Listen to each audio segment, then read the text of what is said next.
Wah, wah. Ya masuk Malik.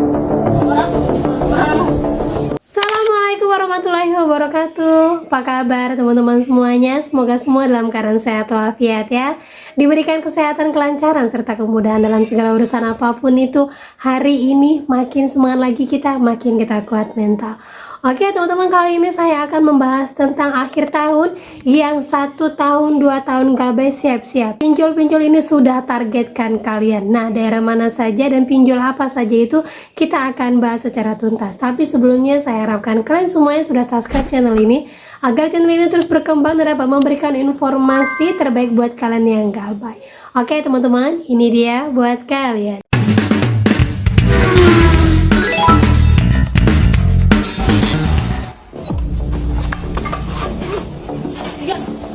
Wah, wah. Ya masuk Malik.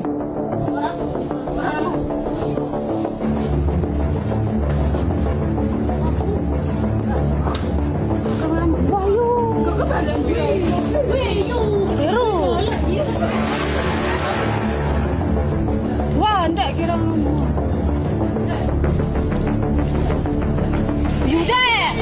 Nah itu dia teman-teman ya, video yang baru di-share ke saya tentang penagihan dari DC ini sepertinya dari DC pinjol mekar. Nah kalau yang udah seperti ini apakah bisa dipidanakan? Kalau kita lihat dari kata-katanya, DC ini memaksa untuk mengambil tabung gas ibu ini ya, terus menjualnya dengan alasan untuk menjualnya agar ibu ini bisa bayar hutang.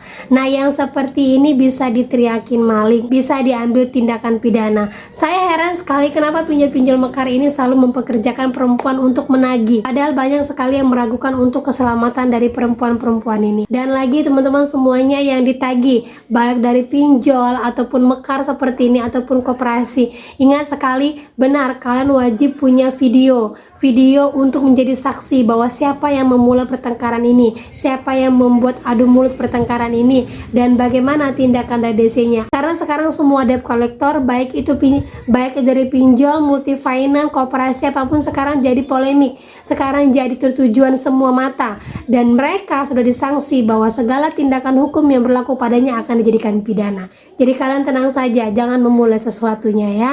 Dan lagi teman-teman, ada seorang teman yang bertanya lagi, Mbak, kalau galbay dipinjol isi cash sampai 100 juta, ini bagaimana Mbak di akhir tahun, aman nggak? Karena sekarang saya benar deg-degan, sudah tidak lagi uang untuk membayar tahun ini, memang tahun paling parah karena saya tidak punya uang sama sekali untuk mencicil. Nah seperti ini kasusnya, Kak Desi bisa bagi WA, saya sudah bingung Kak, saya sudah galbay 1 bulan diisi cash 100 juta, belum lagi di aplikasi lain. Kalau saya hitung utang saya kurang lebih 130 jutaan di semua aplikasi, bagaimana Kak? Nah jawaban dari saya adalah kalau untuk isi cash masih aman, tetapi kalau dari satu pinjol kalian punya hutang 100 juta seperti ini, bisa kemungkinan besar pihak ketiga mungkin akan diturunkan kepada kalian. Terus lagi yang kedua, jangan pernah kalian mau membayarkan lewat DC-nya, sekalipun DC-nya ini menawarkan akan mendapatkan potongan. Dan ingat lagi, sekalipun DC-nya datang terus dia mengatakan, ibu, hutang ibu ini 100 juta, bisa dipidanakan, bisa masuk hukum, jangan takut teman-teman ya.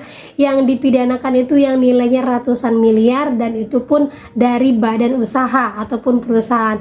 Kalau perorangan sejauh ini ya, yang hutang 1 miliar aja masih aman, belum ada persidangan. Cuman hati-hati sekali, jangan pernah baca teroran DC apapun isinya, karena pasti sekali teroran itu akan lebih ganas lagi karena nilai kalian besar. Nah, tapi saya lebih senang kalian untuk menggalbaikannya ketimbang kalian gelobang tutup lubang untuk menutupi 100 juta ini. Nah lanjut lagi teman-teman, jadi banyak sekali informasi ke saya untuk yang galbay di atas 1 tahun, lebih tepatnya 2 tahun atau di atas dari 2 tahun. Sekarang ini prioritas DC di akhir tahun adalah kalian. Seperti informasi baru-baru ini dari seorang teman mengatakan bahwa Mbak, ada pundi ini sudah mulai ada di daerah Bali. Nah seperti ini informasinya, pagi semua teman-teman mau info, ada pundi sudah ada FC-nya di Bali.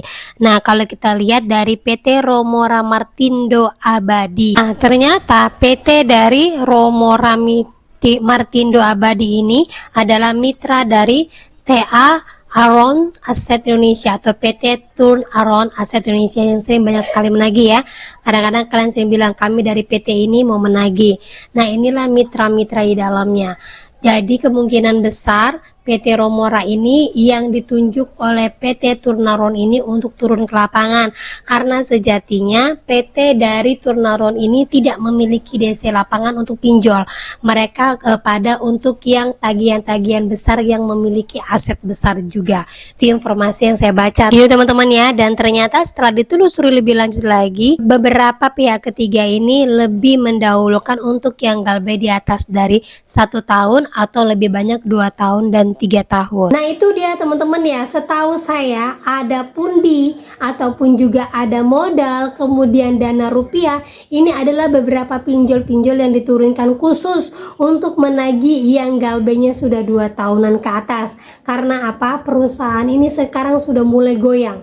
Banyak sekali yang kecil-kecilnya sudah tidak mendapatkan limit, banyak sekali pinjaman-pinjaman baru yang ditolak, sehingga fokus mereka di tahun 2026 ini adalah yang galbaynya di atas dari 2 tahunan. Dan ini sudah banyak sekali informasi ke saya dan sudah terbukti memang DC-nya datang. Jadi jangan kaget sekali ada pundi kalau sudah ada di Bali, kemudian ada modal masih di sekitaran Jabodetabek, kemudian dana rupiah sudah mulai masuk ke Jawa Tengah dan Jawa Timur yang ditagih di atas dari 3 tahun. Nah, untuk target-target DC ini ternyata mereka yang galbay di atas 3 tahun itu adalah DC memang menargetkan sengaja kalian yang hutangnya di atas 2 tahun adalah prioritas utama.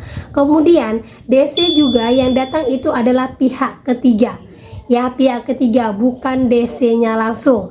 Jadi ingat, kalian jangan pernah bernegosiasi sekalipun DC-nya datang menawarkan bantuan untuk penghapusan hutang, yang bisa memberikan itu adalah pinjolnya, bukan pihak ketiga. Pihak ketiga hanya menagih. Lanjut lagi, DC dari pihak ketiga itu wajib ada SPPI dan surat penagihannya itu berasal dari perusahaan DC-nya, pihak ketiganya, tapi menjelaskan detail nama kalian dan juga hutang yang harus kalian bayarkan. Ingat, hutang yang harus kalian bayarkan itu nilainya sama dengan yang ada di aplikasi. Kalau nilainya lebih, abaikan saja, berarti mereka tidak update dari pinjolnya. Dan yang paling penting dari prioritas DC ini adalah DC ini tidak semuanya datang ke tempat orang yang galbay. Biasanya mereka hanya mendatangi prioritasnya yang dekat dan bisa mereka jangkau. Dan DC ini rata-rata adalah orang-orang yang tinggal di daerah kalian. Artinya DC ini adalah DC bayaran. Kalau seandainya DC-nya sampai 2 atau 3 kali datang ke tempat kalian, bisa dipastikan alur lewatnya itu adalah di rumah kalian ya. Jadi saya sampaikan, yang pertama kalian lakukan adalah fokus. Lakukan sama seperti halnya sebelum DC datang. Artinya jangan langsung gelagapan, jangan langsung ketakutan, jangan langsung cari konsultan, jangan langsung cari-cari uang untuk membayar. Fokus saja, tenang saja, sampaikan apapun itu saya akan bayar lewat aplikasi. Kalau DC-nya ngotot ini itu, iakan saja. Ingat, jangan memulai pidana jatuh kepada kalian.